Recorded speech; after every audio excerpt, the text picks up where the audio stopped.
Шаңырақ 2022 бағдарламасы бойынша біз берген өзіміздің 23 мамырда басталған конкурсқа берген заявкамызды, яғни жауабын қалай естиміз. Мысалы, мен өзім бердім 23 мамыр күні, бірақ кандидаттардың көп болуына байланысты 27 мамыр күні заявкамды өзгерттім, өзіме берілген мүмкіндікті пайдаланып, яғни басқа квартира таңдадым. Нұрлы даладан мен Алма-Ситиға ауыстырдым квартираны. Енді қараңыздар, мен таңдаған квартираға тапсырған кандидаттардың саны, өтініш берген 35 адам.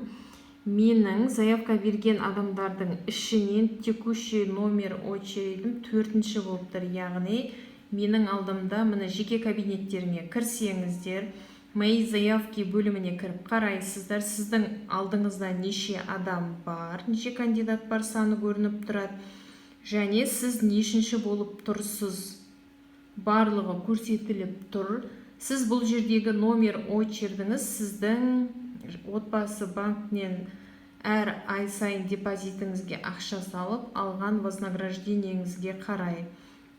Мысалы, мен өзімнен көретін болсам, мен 4-ші болып тұрмын, маған дейін 3 адам бар. Бірінші, осы 3 адамның вознаграждениесі көп болып бірінші орынға шыққан бірінші адамның жеке кабинетіне қазіргі таңда жолдама келді.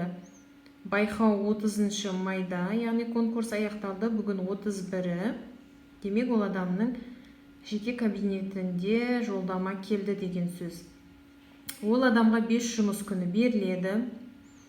5 жұмыс күнінің ішінде ол өзіне қажетті барлық іс-әрекетті орындап, отбасы банкке барып, өзінің осы бағдарламаның талаптарына сай келетінін дәлелдеп,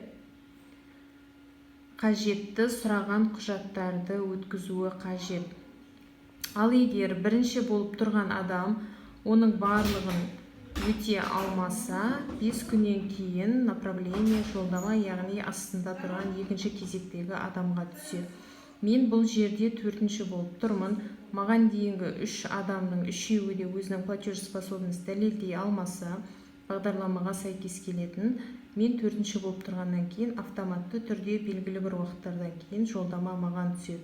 Сіз өзіңізге жолдама келгенін ешкім сізге звондап айтпайды, ешкім хабарласпайды, тек қана осы жерде баспана KZ-да жеке кабинетіңізге кіріп, мои заявки бөлімінен көре аласыз және қадағалап отырасыз.